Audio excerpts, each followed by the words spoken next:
Don't you love how in every video I have been having this teapot by my side and a teacup in my hand? Yes, I may have a problem. I may need an intervention. Hi, I'm Anne. Welcome to or welcome back to my channel. I've been seeing this around BookTube recently where readers will look at their favorite books and look at really poor reviews for those favorite books, as well as looking at their most hated books and looking at like 5-star reviews for those hated books. Today we're going to do that, but we're going to do a twist because honestly, you guys all know that I love classics. It's my favorite genre. And I've been noticing a lot of the books that have been used in these videos are all newer books. So I'm curious to see what are really negative views of my favorite classic books, as well as what are really positive views for my least favorite classic books, which are rarer. So today we're going to be doing my favorite classic books and just look at really bad reviews for them. So I'm on Goodreads, and we're going to be doing Crime and Punishment first, because that is probably my favorite book of all time, if not my favorite, at least in the top 10. Writing this was a crime, and reading it was a punishment. Oh, I love it so much. Instead of reading this book, drink vodka in a dark room and think depressing thoughts. It will give you the same experience, and you'll have a better time. Oh my gosh. This is one of the worst books I've ever read. The characters were unbelievable, their actions unrealistic. The writing was tedious and almost wholly lacking on excitement, not to mention paragraphs. Oh, yeah, Dostoevsky does love his like extremely long paragraphs, so I'll give him that. It goes on and on and on, and probably since the Russian writers of this period, like Dostoevsky, were actually paid by the page, which of course would encourage you to write as much as you could regardless of quality. Ouch! You know, one of the reasons I think this is because readers during that time did not have as many stimuli around them as we do today, because now you can pop on your phone, you can pop on YouTube, you can get all these different like short excerpts of information. Whereas at the time, you had to do a lot of reading. So people were used to reading much more longer prose type things. That's why Charles Dickens wrote such long books. It's because that's what was socially part of the culture. But I understand that like a modern reader is not really used to that as much, so it can be a struggle to get into classics. I give up. I'm a little embarrassed, but I tried. At least you tried. If it weren't for so many other better books calling out to me from my shelf, or if Raskolnikov would get up off the damn sofa. People love this book. I wanted to love it too, but there was something I'm missing. 346 pages, and I'm still missing it. Not a word of psychotic ranting, not a single character, not any portion of the book was interesting to me in the least. Ouch. Holy shit, this was so boring. I wanted Raskolnikov to murder me and put me out of my misery. I didn't like it from the opening page and felt the same way to the very end. Why did I endure such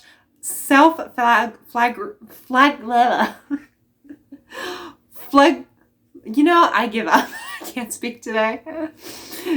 You asked, I did it for the sake of the classic novel. When will I learn? All right, so now that we've enjoyed that, let's go on to another book. I'm going to go with another of my favorites, and that's Pride and Prejudice, which I've actually heard more people talking about how they dislike it, and I can understand why certain people dislike it. For example, it is very stylized, and it's very idealistic. Like, there aren't heavily detailed characters. Like, outside of Lydia being a bit ridiculous, she doesn't have much character development, similar to Mrs. Bennet. So I can understand why people have lower opinions of this book. The most overrated book in history of literature. The plot borders between meaningless and trivial. I was forced to read the book in 9th grade English class. Me too. This was perhaps the most tedious book assignment I've ever received to date, which is sad because there were a lot of more books that I struggled with in like 9th grade or in high school, because I had to read a lot of classics and a lot of them were really dense and a little bit boring. And yes, I can appreciate them now, but Pride and Prejudice was one of the few that it's really easy to get through. It's a really easy read compared to like a lot of other classics. For several pages, a lady remarks to a man about what wonderful handwriting he has. Not exactly gripping material. Oh my gosh, the entire book seemed to be about hormone-driven, marriageable age creatures trying to outwit each other in word and on the dance floor. The book itself is bad enough, but to complicate matters, women pledge allegiance to not only to the book, but also the gazillion-hour movie. Oh my gosh. Oh my gosh, it's perfect. You know, it's not so funny. They have made so many long adaptations of Pride and Prejudice. Even the new one with Keira Knightley. I guess that's not the newest one, but I feel like it's the new popular one. Like, it is like 2.5 hours long for a movie. It is like Marvel length movie. P to the double O-P. Poop. Flowery, pretentious writing does not a good story make. Austen created stiff, one-dimensional characters, brought them to life as much as she could in a boring plot, and had 2 of them fall in love somehow. No one writes romance colder than Austen did. Ouch! Again, I feel like that's a symptom of like being a modern reader, because we're so used to these like passionate love stories from the modern era that we're like, what is this like drab romance from classics? But I think that's the cool part of it. Personally, that's my opinion. I love this person at least is like, with apologies to the zillions of Jane Austen fans, but hopefully there will be a few people who will agree with me. Painfully slow and dull. Nothing much happens for a good long while. Disliked it all the more so because I didn't even want to read it. It was prescribed reading. Yeah. That's one reason I understand why schools demand you to read these books, but it also, I hope people aren't turned off from reading simply because they had to read a book they disliked in school. Don't get me started on this book. I read whilst traveling in Europe straight after a combination of the #1 ladies detective agency, To Kill a Mockingbird, and Diary of a Wimpy Kid. So yes, I was in an open frame of mind. I already had listened to years of, oh, I love that book from my mother, grandmothers, and aunts, so I was certainly predisposed to liking it. And that's not true. That just means your expectations were probably high, and they probably let you down. And I had recently become infatuated, still am, with Gone with the Wind, so naturally it was assumed I would love P&P. Well, I didn't. I acknowledge that it depicts a strong image of middle-class country England and has terrific vocabulary and a pleasant turn of phrase. I'm not disputing that it's well written, blah, blah, blah, but it's not a romance. I truly fail to see how it is possibly a romance. A prequel to a romance? Maybe. But the only romance I see is Jane and Bingley, and they're fairly terrible at it. So why is it supposed to be a great romance? I just can't figure that one out. What is the attractions towards Darcy? Beats me. However much he and Elizabeth are supposed to be star-crossed lovers, the reality is they've really spent very little time together, although that is understandable in Regency England, and hardly know each other at all. I sincerely doubt their married life would be filled with enduring happiness, as everyone seems to believe. In general, I am firstly shocked that I didn't like the novel at all, and then just plain irritated at everyone who claims it is such a great piece of literature. How? It doesn't tell a particularly interesting story. It doesn't reveal or discuss high-minded philosophies. It doesn't seek to explain anything or help anyone to do anything. Really, the best that can be said for it is that it paints a vivid picture of the historical place and time. Burn! Oh, that was a great review. That was a great rant review. It feels like something I would write for a book that I really didn't like. I definitely obviously disagree with this person, but I can understand where they're coming from. Because again, like, romance books nowadays are totally different than they were back then.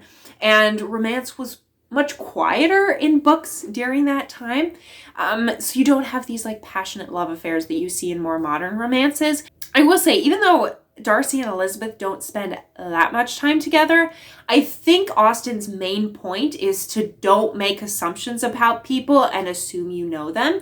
And I think they were able to form the other person's character, not necessarily always in each other's presence, because Elizabeth starts to think really well of Darcy after she learns of what he did for Lydia. And she was liking him before, especially after she heard what happened with Wickham. And the housekeeper spoke well of him. So I can understand why people are like, yeah, but they didn't spend that much time together. But I also kind of disagree with it, because your perception of a person isn't formed entirely by you being around them. It's also perceived on how other people perceive them. That was fun. We should do this more often. Next, I'm actually going to go with a novel that I read quite recently and really enjoyed, but I myself had my criticisms for it, so I'm curious to see other people's criticisms, even though I love this book, and that is, of course, War and Peace by Leo Tolstoy. This book is bloated old piece of crap. How this even got published in the first place is beyond me, much less how it has been considered a classic for years. I had read that this was 1,400 pages of Tolstoy giving his readers a dry, boring recount of the French invasion of Russia, and I didn't believe it. I wish I had believed it. Not only is War and Peace a sleep-inducing lecture on way too many perspectives of this war, it also comes complete with Tolstoy's never-ending button chapters where he uses to force his opinions on us of France, Napoleon, Alexander, Russia itself, religion, politics, love, family, and anything else that apparently came to his mind. This is worse than a textbook. I actually semi-agree with this, even though he definitely does go off the rails a lot when it comes to his book. Like, he will insert his opinion on pretty much everything that comes to his mind. I agree with that. But I also didn't hate that, because his opinion was interesting to learn about, and especially through all the characters and his message. But I can definitely see like why you would have issues with that. DNF to 25%. I tried. But I can't force myself to read this book anymore. Half of the book, the war part, is incredibly boring with long descriptions of battle that no one cares about. The other half, the peace part, is just a bunch of rich white families hosting parties. Imagine this happening over and over for 1,400 pages. I'm out. I will say though, 25%, what would that be? Like 300 pages in? That's just when things get started. So I feel like you missed out on the best parts. But yeah, I can understand. It takes a lot to get into the book. War and Peace by Leo Tolstoy is a god-awful book. I don't think I've ever had such a difficult time figuring out a book in my life. So many characters. I finally had to create myself a chart of who's who, who's friends with who's related to who's doing who. Who's doing who? I mean, they're not that funny, etc. Having finally finished this piece of crap, I have several things to say. Number 1, yeah. Number 2, I hope Tolstoy was as miserable upon publication of this as I was while reading it. Number 3, this was the second worst thing I've ever read. The first worst thing I've ever read was The Great Gatsby. I wonder if F. Scott Fitzgerald was a Tolstoy fan. Burn! I wasn't a massive fan of The Great Gatsby, so... Number 4, how many trees had to die for this book to be printed? It should be a law that they can only print 5 copies a year and only on recycled paper. Number 5, why did I want to read this again? I'm sorry to all of you who liked this, but to me it was torture. Nailing my lip to the floor would have been less painful. Oh my gosh, I love it so much. All right. Next one. Let's go to The Lord of the Rings. I guess I'm just going to go to The Fellowship of the Ring, because there are copies of like Lord of the Rings where it's all together, but I'm going to go specifically Fellowship of the Ring. Okay, no one can say that I didn't give The Lord of the Rings a good try. I read The Hobbit, it was okay. Watched the first Hobbit movie, again okay. Okay, something's wrong with you. Tried to watch the first Lord of the Rings movie 3 times, but fell asleep each time and just read Fellowship of the Ring. It's just not my thing. And even though it's okay for it to not be my thing, it's one of those things where if you don't like it, people are up in arms saying, what do you mean it's a classic? If you don't like it, you don't like true literature, fantasy, etc. Don't you know a good film when you see it? And similar pretentiousness. Not that my friends would say this, but just know I tried. And I tried damn hard. But I'm not going to be a sheeple? And I'm not going to lie. Why I didn't like this book specifically, for the same reason I didn't like the movie. It drags on so much. I found everything too detailed and wasn't terribly interested in events and characters. For the record, I do not hate the characters. It's just that nothing draws me to them and doesn't help me. And it doesn't help that I don't really care what they're doing. or care how long it's taking. I will say the Fellowship of the Ring was definitely harder for me to get into. My favorite one is actually The Two Towers, which a lot of people are surprised about because most people seem to like The Fellowship of the Ring and The Return of the King the best. I don't know, The Two Towers was my favorite. I give up. I'm not gonna read that. After 4 weeks of struggling through this book, I've decided life is too short. How it ever became a beloved classic is beyond me. I tried so hard. I trudged through the pages laden with Tolkien's flowery prose and bogged down in descriptions and details. It was painful, very painful. I did watch the movies years ago and loved them much. I enjoyed reading The Hobbit. It was smooth sailing. I hate this book. I got it 3 years ago, but never got around to reading it because it seems so boring. And since everyone loves it so much, I decided to read it. It was awful. The whole book could have been 250 pages shorter if the author had removed the stupid history references, which are of no use, and if he had just written, they walked till they reached so-and-so place, and the characters kept walking and camping for 95% of the book. Walk, walk, walk, walk, walk, walk, walk, walk. Eat, sleep, walk, walk, walk, walk, walk, walk, walk. Battle, then walk, walk, walk, walk, walk, walk, walk. Awful. I hated it. Never again will I read another J.R.R. Tolkien book. This was the second worst book I've ever read, surpassed by The Scarlet Letter. F. Tom Bombadil and the horse he rode on. Here's a plot hole for you. I have this wicked ring that does some wicked stuff to everyone. We need to destroy it. It's way hard to do this, and it's going to rock the ring bearer's shit if he doesn't. Or we could give it to Tom effing Bombadil and let him destroy it, as it has no effect on his stupid ADHD having moronic brain. But no, we'll choose to create an epic story despite this. Horrible. Did I enjoy this? No. Would recommend it? Only to an enemy. Is it sad how much I'm enjoying doing this? I need to do more videos like this. So I'm going to end the video there, but this was a lot of fun.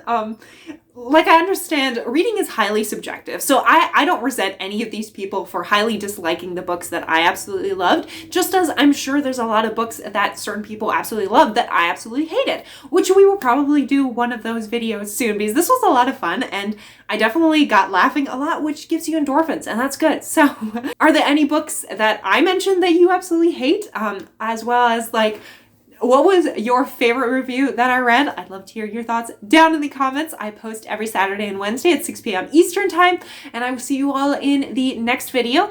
Have a great week. Bye.